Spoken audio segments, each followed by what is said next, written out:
Wattpad.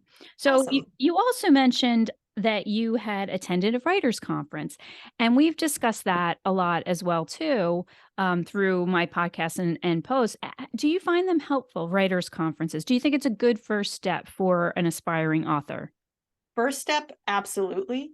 Um, Second, third, fourth, fifth, sixth, seventh step, I don't know if I would say the same. And Okay. it's not because they're not valuable, but for me anyway, after a while, you start to feel like you're receiving the same information. Like Yep. there's certain things that they cover, and when you're starting out, it's really helpful. The other thing that's really great about them is that sense of community, and it's kind of like a cheerleading situation, especially in kidlit. Like the conferences I've been to, it's all children's book authors, so everyone's just jazzed to make good books for kids, and so there's a lot of really good positive energy. And sometimes if you can swing it, that's the other thing, it's money. So money spent, and for a lot of writers, they're not making that money, so it's hard to, after a while, to you know want to keep spending the money. But I did find them, actually, that conference that I attended last summer where my book won the pitch contest, that was actually an online, because that was kind of post-pandemic and they were still not gathering in such numbers. So that's an interesting place to start, because the online ones tend to be considerably less expensive.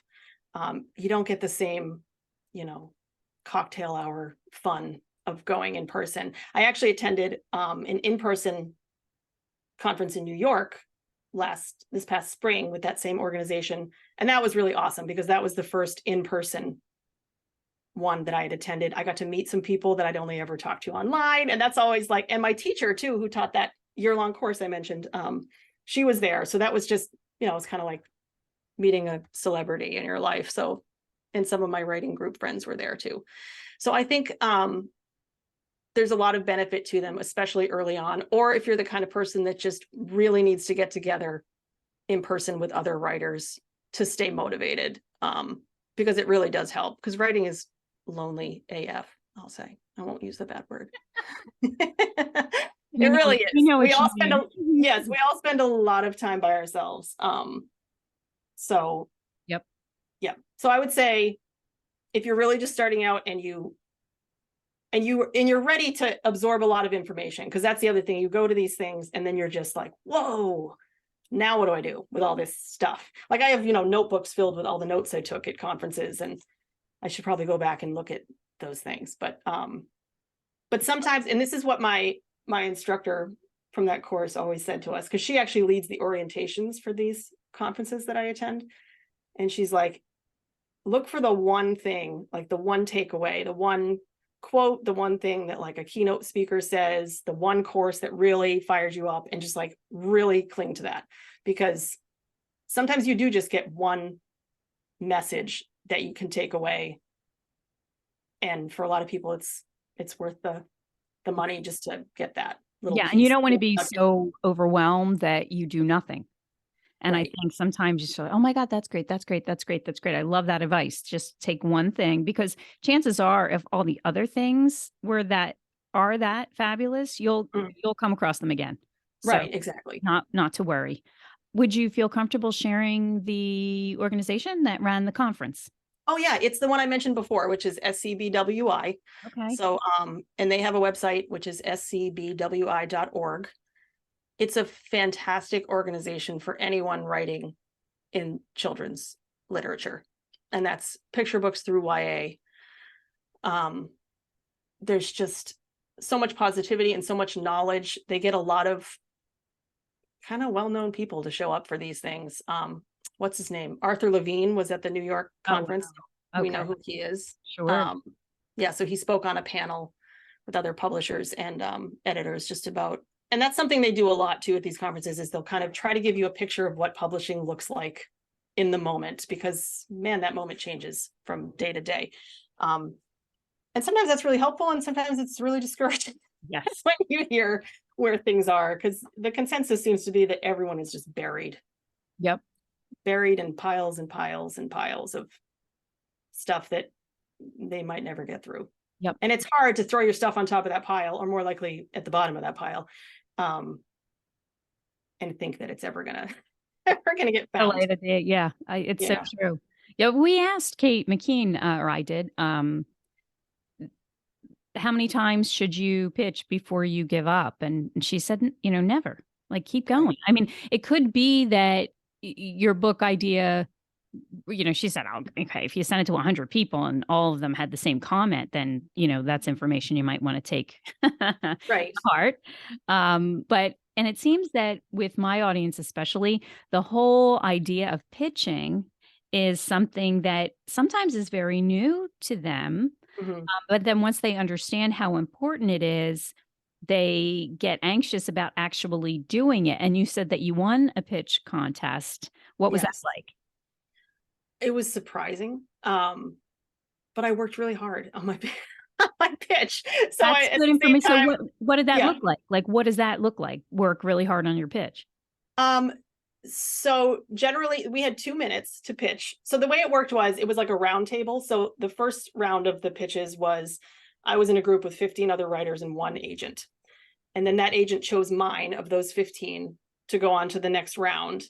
So I think there were 10 agents that had 15 each. And then so like the last 10 went to this last round. And then mine got picked from this panel of faculty and staff at the conference as the winner. So, I mean, it's so hard because writing a pitch, you can look it up and see how to do it. Right. But what you'll always be told is that you want your pitch to stand out. But meanwhile, you're being told, here's how you do it. But it's like if everyone's doing it that way, how are you standing out? I think for me, this pitch was easier to write than I've struggled to write pitches for some of my other books. And I think because the stories aren't as pitchable. And Okay. that's a light bulb to me that they're quieter books. And that's the other thing too. I write some quiet YA and it's really harder to pitch. So and that's just the thing I'll have to deal with or write pitchier books. But yeah, I mean, I worked with they talk about you got your hook paragraph, you got your summary, and then you have we'd skipped the bio. This was really just the pitch. So it was kind of like I had my log line, which I gave you a little while ago. And then I had like a 2-paragraph summary that probably amounted to 250 words. And that's for a book that's over 100,000. So Wow. I managed to get it down really to the gritty. And I will say that the last word in the pitch was sex. And I think maybe that helped a little bit. It landed really well. You are getting gems here. Yeah. I think it landed well. In fact, one of my friends in my writers group, she's working on a pitch for the upcoming conference with this same group. And it's for a picture book. And she's like, I'm looking for like a last line. It's kind of like sex. Because she remembers like how mine ended. So yeah, I think it was snappy, and I got to deliver it, live. And so I practiced it, I rehearsed it. And so I didn't have to read it from the screen. I actually could recite it. And so that let me be a little more animated with it and get and I think that helps too. If you have the opportunity to pitch in person. And that's one thing I will say, a lot of these conferences have those add-on things, which are really scary. Like, a one-on-one with a publisher or, a critique, or in this case, it was this pitch contest where you got to pitch your book to an agent. And it was very scary for me to go into it, which is why I prepared so much for it. But being able to do that live as opposed to on paper, I think is really good because you get to put your enthusiasm for the book into the pitch, whereas that's harder to do when it's just in an email in an agent's overflowing inbox. If you can do that with your words, that's a good skill to have too. But I think that was the best part of that pitch experience for me, was just the opportunity to do it in person. Well, on a screen, but sort of in person. That's awesome. And then what happened? So they deliberated, which was like nail biting. We're all just sitting in this Zoom room, and they actually picked 2 winners. They picked a picture book winner. And this was the first time they ever did this. So they were really kind of like working out some kinks, I think, and how to do it. But I think they realized that YA and picture books are just so different. So they did pick a picture book winner, and then they picked mine. And it was very strange because I was alone in my basement. I was sitting right here where I'm sitting now. And I didn't like yell or like get excited because I'm like, I'm just by myself. Like they made me come on screen. So then I was just like waving. I felt very awkward. But meanwhile, my friends are emailing me. I can see the little things and they're like, oh my God. They're like, I just screamed and scared the crap out of my husband. And like everyone's just jumping up and down. And I'm just sitting here going like, okay. I did yell up the stairs to my husband that I won. And I think I swore in a positive way. But yeah, it was very strange. And it made me feel a little shortchanged only because it would have been great to be in a room with those people that were cheering me on. You know, it felt a little bit like, damn you, pandemic, and your crappiness. But yeah, but it was still pretty cool. And the prize at the time was I actually got a critique from an agent on my first 20 pages. So, and that's something normally you would have to pay for as well. So took a little while to get it, but they're busy people. So that was good. It was all around a good experience, but it's, you know, you just got to sort of jump into those things. And I have like a theater background, so I felt a little more comfortable, but even I'm nervous about it because it's a little bit like performing, but it's your real stuff. It's not made up. It's you. Yeah. Yeah, exactly. So it's a little more scary, but Nice. I love that. Yeah, I mean, I think those are worth their weight in gold when you get that practice. And I think that's what a lot of authors are looking for in these in the conferences and some of the online things that are offered. right. In my experience, we had one locally. It's called Book Fest in my town, and she had two agents come and speak, and I'll tell you, the agents were great, but you know, you have to pay them to do it. You know what I Yeah. mean? Like you could have people come and speak and just want to get that professional exposure. You know, if they're in the book industry and they want to meet people and that's, you know, that's kind of their payment. But no, agents want to be paid Right. even when they're presenting. And I think, you know, to get them to do a pitch session is really hard Mhm. and I don't know why. I guess because they do it all day long and they've just There's had it. that, and it's a time commitment too. I mean, a lot of them were also presenters at the conference, so they were giving up like their weekend and then they were staying for this extra event. One thing I will say though is this particular organization anyway, when they have agents and editors come, they're always open for submissions. So as attendees of the conference, most of them will say, if you attend their presentations, I'm open to submissions. And a lot of times it'll just be because you're at the conference that they'll open up their window for you for a certain amount of time. And that's huge because especially if they're editors, like if you don't have an agent, a lot of times they're closed to, you know, unagented submissions. So a lot of times there's just the opportunity to send your work to someone, not with an invitation as much as you were here, you paid the money for this conference, I was here, we have a connection now and you can utilize that for this, you know, set amount of time. And so that's kind of a big deal too. And another reason for maybe attending those types of things. Gotcha. Is for that opportunity. Well, two more questions for you. I mean, the first is about and we talked a little bit about what is available to writers, authors in the industry. And have you found that, you know, there's maybe some folks that are charlatans and offering things that aren't worth the money? Have you ever run down that road and been like, oh my gosh, you know, I spent the money on this and it got me nowhere? And because it seems to me that there are a lot of folks out there Oh yeah, who can't wait to take a writer's money. absolutely. Unfortunately for them, I'm very skeptical.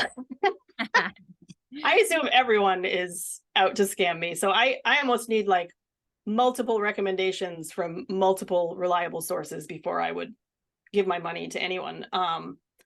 But if you're part of an organization that is looking out for writers like this one I'm a member of, or even, you know, the Authors Guild and some of those other things, they'll give you tips on how to avoid. And I would read those kind of things closely because yeah, you really, for starters, like they always say, you know, no agent that you're submitting to should be charging you to read your manuscript. Like if you're submitting somewhere, there shouldn't be a reader fee. Things like that that people might not know. And also just, it is hard. I do think sometimes you have to just take a chance and find out if something is worth your time and your money. But because I know people who they just keep spending money. They like going and learning, and you know, that's, for some people that's helpful to them and they have the money to spend. But I do think you need to be careful. And I see it a lot too on social media, like on Instagram, because I'm a writer and I post enough about writing.